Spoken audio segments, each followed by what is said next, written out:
నమస్తే, welcome to our channel.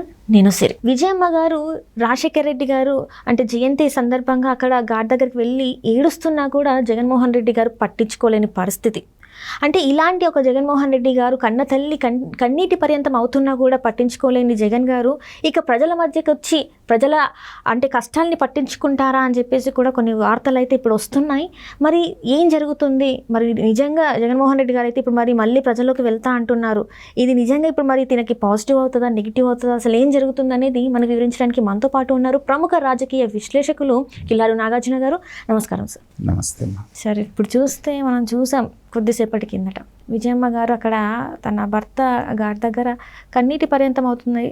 అయినా కూడా జగన్మోహన్ రెడ్డి గారు ఎవరో ఒక గెస్ట్ లాగా చేశారే తప్ప తన తల్లి అని చెప్పేసి అనిపించలేదు ఎవరికి కూడా. అలాంటి అది చూసిన తర్వాత చాలామందికి డౌట్ అనమాట, కన్న తల్లిని ఓదార్చలేని ఒక మనిషి ప్రజల మధ్యలోకి వచ్చి వాళ్ళ కష్టాలని తెలుసుకొని వాళ్ళని ఓదారుస్తారా అని చెప్పేసి మరి వార్తలు వస్తున్నాయి. దీన్ని అసలు మనం ఎలా చూడాలంటారు? అంటే దీని గురించి మాట్లాడాలంటేనమ్మా కొంచెం మనకి సైకాలజీ కూడా తెలిసి ఉండాలి, మానసిక శాస్త్రం ఉంటుంది.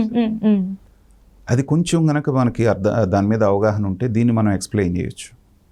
ఒకటి, 175కి 175 సీట్లు నాకు వస్తాయి అనేటువంటి గర్వంతో విర్రవీగినటువంటి ఒక మనిషి కేవలం 11 సీట్లకు మాత్రమే పరిమితమైనప్పుడు ఘోరాతి ఘోరమైనటువంటి అవమానం పొందుతాడు అతను.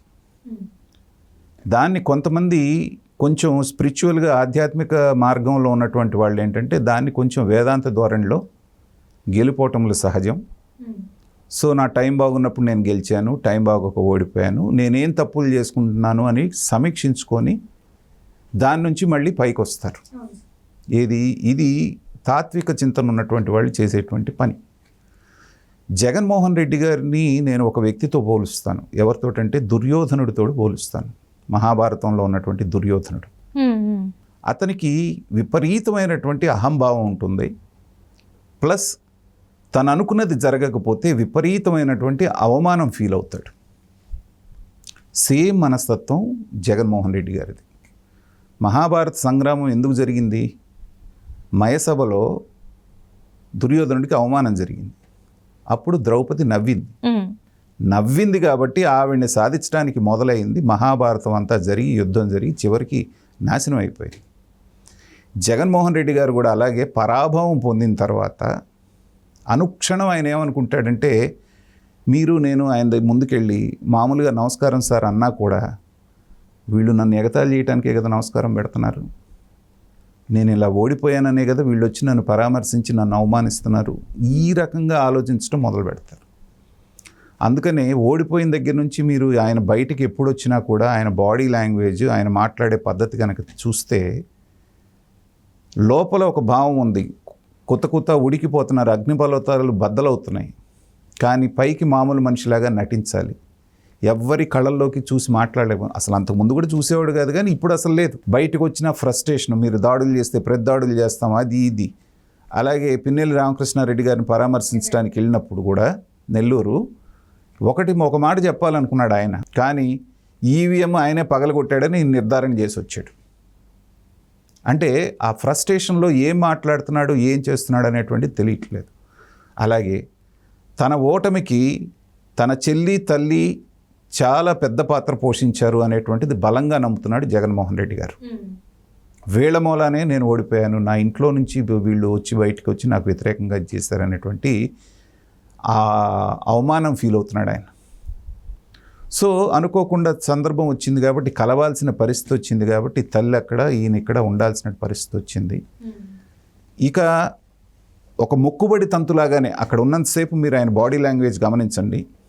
ఇది ఎప్పుడెప్పుడు అయిపోతుందా, నేను ఎప్పుడెప్పుడు ఇక్కడ నుంచి పారిపోదాం అన్నటువంటి భావనలో ఆయన ఉన్నాడు.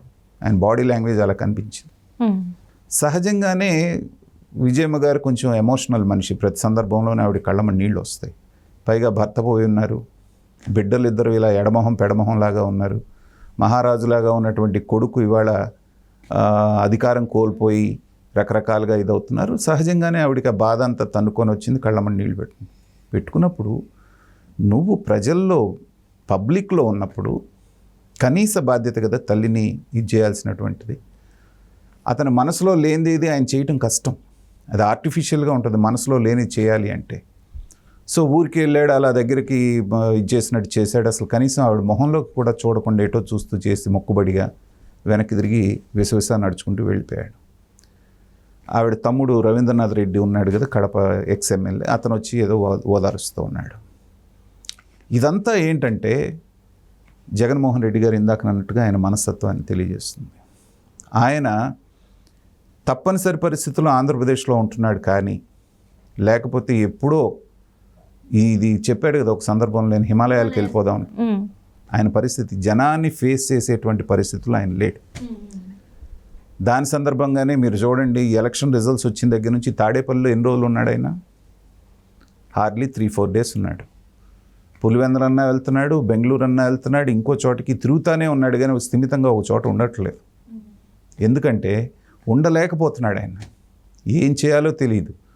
ఎంపీలు పారిపోయేటట్టున్నారు, నీ రాజ్యసభ సభ్యులు, మిగతా వాళ్ళు, ఎమ్మెల్యేలు పక్కదారి చూస్తున్నారు. నువ్వు ఎవరైతే నువ్వు ఇంద్రుడు ఈ చంద్రుడు అని పొగిడారో వాళ్ళే నిన్ను ఇవాళ విమర్శిస్తున్నారు, నీ మూలనే ఓడిపోయావు, నీ చేష్టల మూలానే.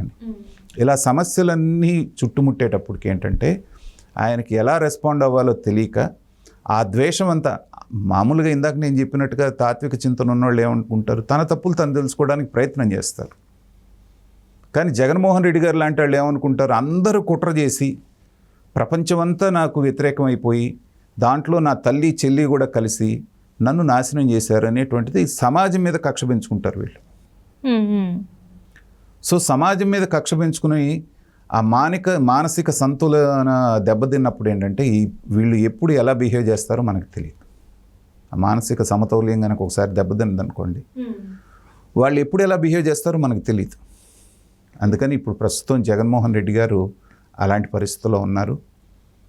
కాస్త నాకున్నటువంటి లోకజ్ఞానంతో నేను చెప్తుంది ఏంటంటే, ఒక 2-3 నెలల పాటు జగన్మోహన్ రెడ్డి గారు ప్రశాంతంగా అందరికీ దూరంగా ఎక్కడన్నా ఉండి ఆత్మ పరిశీలన చేసుకొని, ఎందుకంటే చుట్టూ ఉన్న దగ్గర నుంచి ఈ కోటరైనే ఉంటారు, అసలు నువ్వు ఇంద్రుడివి చంద్రుడివి, ప్రజలు నిన్ను మోసం చేశారు, నువ్వు చేసిన మంచి అంతా మర్చిపోయారు, ఇలాంటివి చెప్తుంటారు ఆయన చెవులు.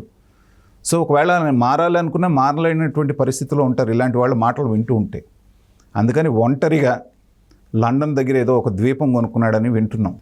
సో అక్కడికి వెళ్ళిపోయి ప్రశాంతంగా ఒక 3 నెలల నుంచి 6 నెలల పాటు ఏదైనా వీలైతే మెడిటేషన్ లాంటిది కూడా చేసుకుంటే ఏంటంటే కొంత స్థిమిత పడతాడు ఆయన. పడ్డ తరువాత తప్పు ఎక్కడ జరిగింది, తను ఏం తప్పులు చేశాడనేటువంటిది ముందు ఆయన ఒకసారి దాన్ని నెమరు వేసుకొని దాన్ని ఒకసారి రివ్యూ చేసుకుంటే, దాని నుంచి పాఠాలు నేర్చుకుంటే జగన్మోహన్ రెడ్డి గారికి ఇంకా కాస్త కూస్తో భవిష్యత్తు ఉంటుంది. అలా కాకుండా ప్రజలు నన్ను మోసం చేశారు, నేను మంచోడిని, నేను శుద్ధపూసననే భావనలోనే ఆయన కనుక ఉంటే ఎల్లకాలం ఇంకా పతనమే అవుతాడు, కానీ పైకి వచ్చేటువంటి అవకాశాలు మాత్రం కనిపించడం. Right sir, right. Thank you so much sir.